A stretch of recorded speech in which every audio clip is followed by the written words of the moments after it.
Oui, OK. Le monsieur qui demandait tantôt, je pense que c'est Michel ou qui disait, il parlait d'Ésaïe 53. Quand on fait l'évangélisation, nous, avec les Juifs dans les centres d'achat ou au porte-à-porte, quand on mentionne Ésaïe 53, souvent on a les réactions qui nous disent The Forbidden Chapter, le chapitre qui est interdit à lire pour eux.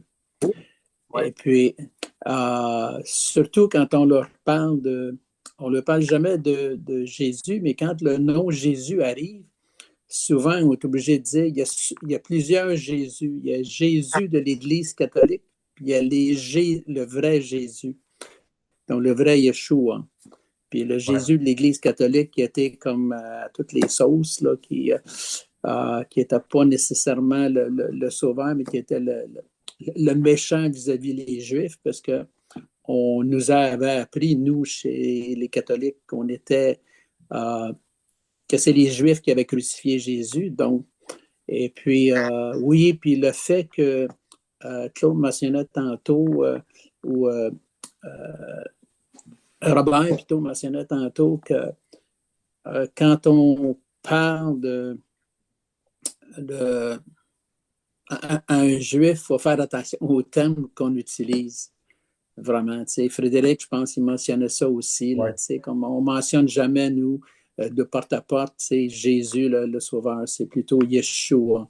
Nous, on est messianique et je vais souvent avec une personne juive comme Catherine ou une autre, puis Jackie, puis il se présente toujours comme juif messianique.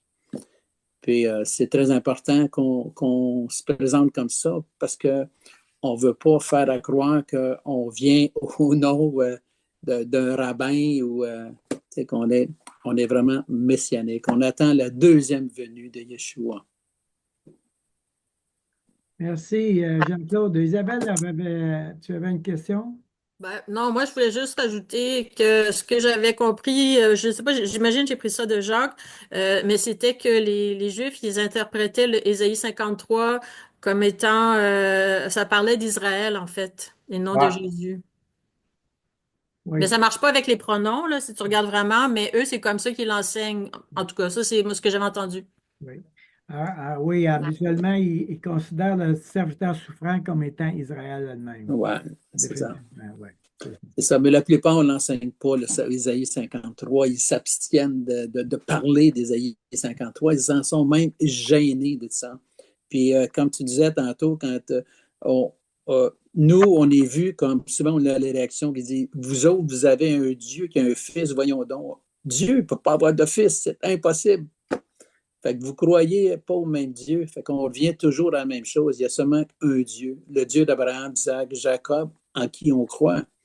C'est le seul Dieu de l'univers, c'est le seul Dieu qui existe. Donc, il faut souvent répéter et revenir là-dessus. C'est ça. Je laisse seulement que vous faites part de ça.